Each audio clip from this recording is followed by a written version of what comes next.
Hey guys, welcome to another episode of Coffee with Scott. So let's sit, let's get our Bibles, let's get our notebooks, let's get our writing instruments, but also let's get our coffee. Get your Covenant Cafe coffee. If you don't have Covenant Cafe coffee, I can help you get Covenant Cafe coffee. And so we're going to start digging a little bit deeper into the series that we're calling From His Fingerprints to His Armor.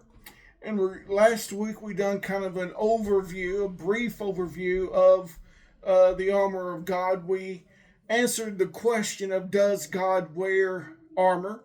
We looked at in Isaiah where Isaiah gives the imagery of God wearing pieces of armor that Paul references in Ephesians. Isaiah talks about God wearing a breastplate of righteousness, talks about God wearing a helmet of salvation. And we're going to look today in the Old Testament, the Hebrew scriptures, where it talks about God wearing a belt. It gives the imagery of God wearing a belt. And I showed this image last week. And so Christianity, churchianity, mainline Christianity will tell you that the armor that Paul is describing in Ephesians is this armor, the armor of a Roman soldier. But as we dig into this and see the armor that Paul is describing is actually the priestly garments. And so let's go to Exodus 28 and then verse 4. And it says, these are the garments that they shall make, a breastpiece, an ephod, a robe, a coat of checker work, a turban, and a sash. They shall make holy garments for Aaron your brother and his sons to serve me as priest. So as we look at this, let's look at this word holy. This, because Yahweh, God says, they shall make holy garments. So this word holy, as you may already know, means set apart. It means separated. It means sacred. It's not common everyday garments. But I also want you to remember the number 6. There are 6 pieces to this priestly garment. And we looked last week at this scripture reference of Numbers 4 and verse 30, where it says from 30 years old and upward, even into 50 years old, shall thou number them, every one that entereth into the service to do the work of the tabernacle of the congregation. And we looked at this word service that's used here. And we talked about from verses before verse 30 and verses after verse 30, where it mentions the service. That word service means to work, to do.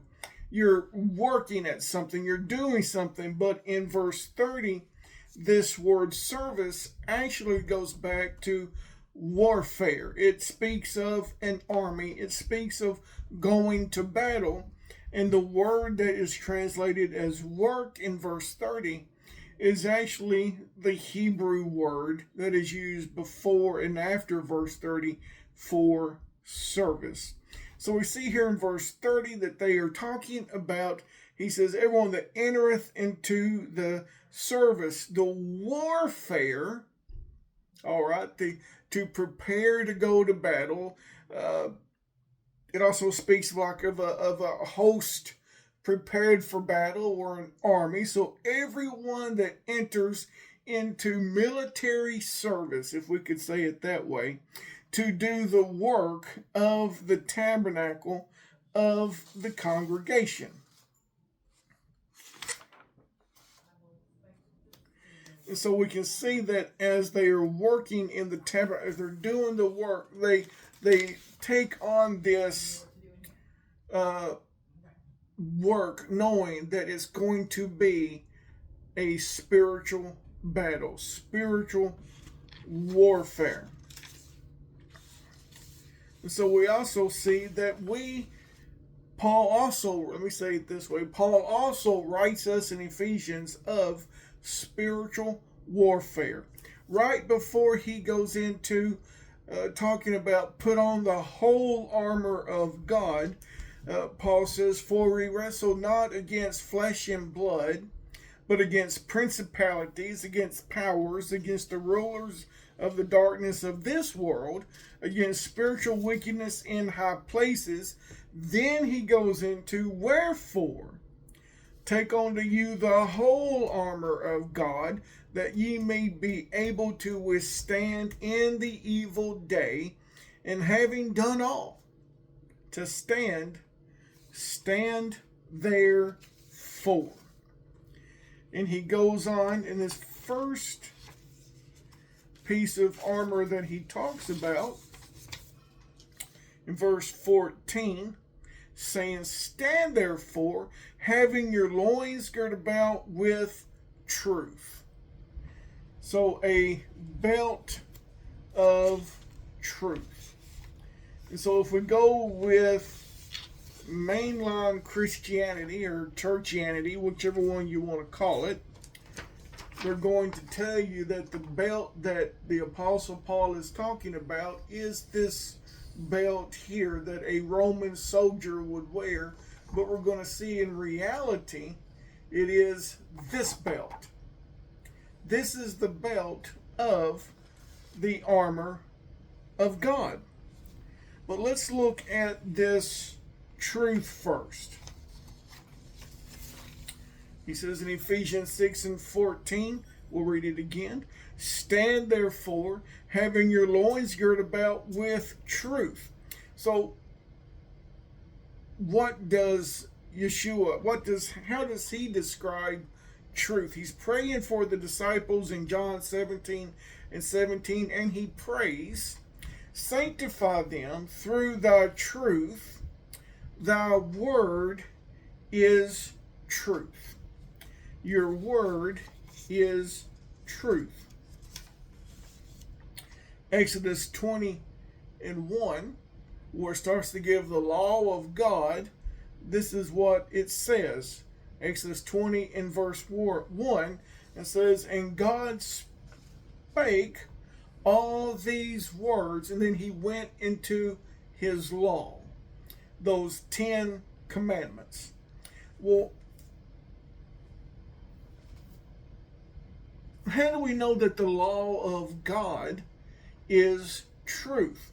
Here's what the psalmist at Psalms 119 and verse 142 says, thy righteousness is an everlasting righteousness, and thy law is the truth. And I want to go back and read that again, because we're going to look at these two words, righteousness.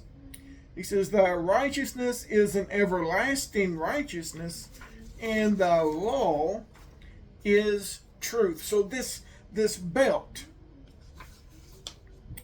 the belt that Paul says to put on, it's important that you're wearing this belt of truth. This belt, the belt holds everything together. Absolutely holds everything together. And so I asked the question to myself, is there anywhere in the Hebrew scriptures, in what we call the Old Testament, that we see that, or see the imagery that Yahweh, God, wears a belt? And there is. In Isaiah, chapter 11, and verse 5, and let me grab a Bible.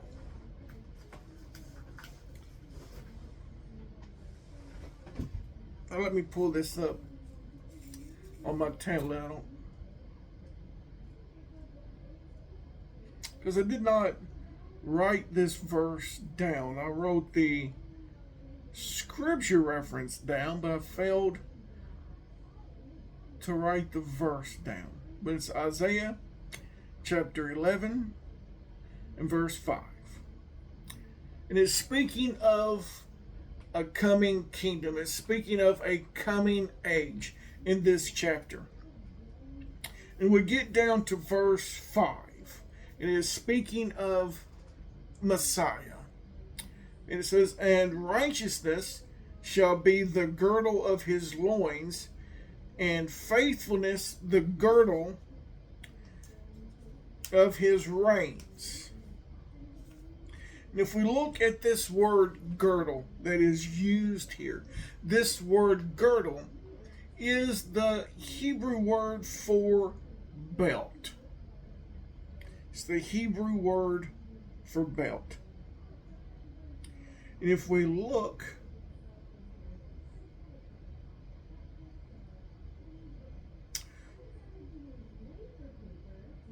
so we see that in this imagery that yes, God wears a belt, but no ordinary belt. It says, "And righteousness shall be," let's say it this way, "the belt of his loins." So let's look at this word righteousness for a minute. This word righteousness denotes keeping the law of God. That's what this word righteousness means. This is what the word means in the Hebrew. As you dig into it, begin to deconstruct the words and get down to the root, this word goes back to keeping the law of God. And when Paul mentions a breastplate of righteousness, that Greek word for righteousness even there goes back to keeping the law of God. So it says, let's say it this way, "And law keeping shall be a belt of his loins," shall be the belt of his loins, is what this first part of Isaiah 11 and 5 say. And it says, "And faithfulness the girdle of his reins." This word faithfulness is a Hebrew word for faith or trustworthiness, or it can mean to be established. It means faithful, but it also means truth. So let's say it this way, "And truthfulness," or let's say it this way, "the truth shall be the girdle of his reins." Now I want to go back as we wrap up this video and look at this word girdle, because in Isaiah 11 and 5 they use two separate words for the word that is translated in English as girdle. So the first word they use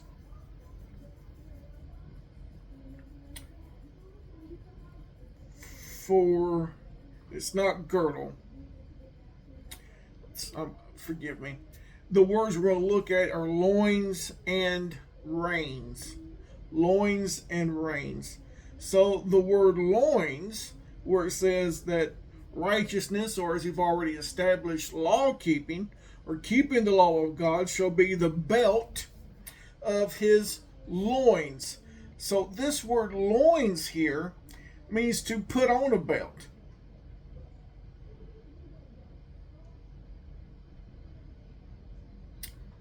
And it talks, forgive me again, I'm getting my thoughts mixed up, but this word loins is talking about the location where he's wearing the belt. So it's talking about the hip, the waist, where you would put a belt on. So this law keeping shall be the belt.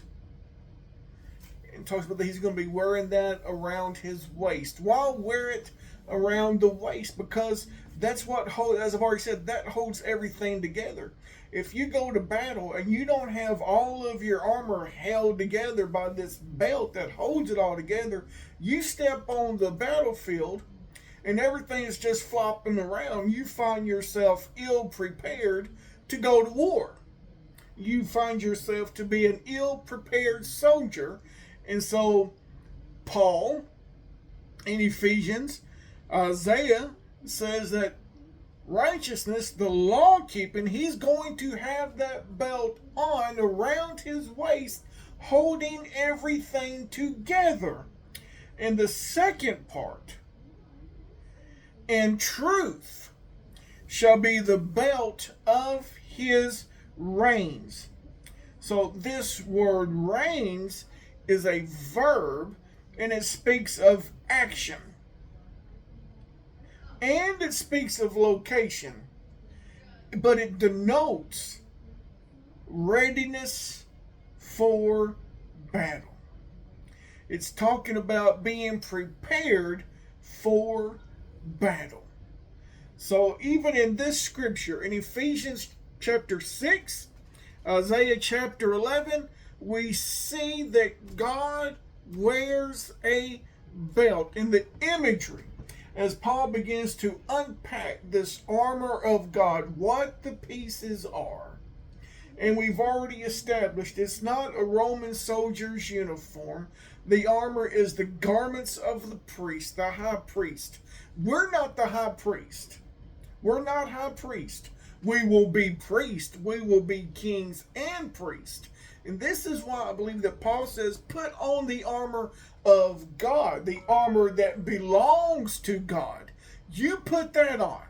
That's his armor. And the first part that Paul mentions is the belt of truth. Truth is going to hold everything together. So we see from the beginning that this belt of truth refers back to, or goes back to, the truthfulness, the faithfulness of God's law. If you are not keeping the law of God, you are not wearing the belt of truth. And if you are not wearing the belt of truth that holds everything together, that holds it to you as you prepare to go to war, number one, you're not wearing the whole armor of God. The scriptures tell us that God is not a man that he should lie. He cannot lie. It is impossible for him to lie. So ask yourself this question. Would God step on a battlefield? Would God fight a battle and not have on all of his armor? So God will not step out from truth. He will not violate his own law. And if you're wearing his armor, you cannot violate his law. So join me next time as we dig a little bit deeper into the armor of God.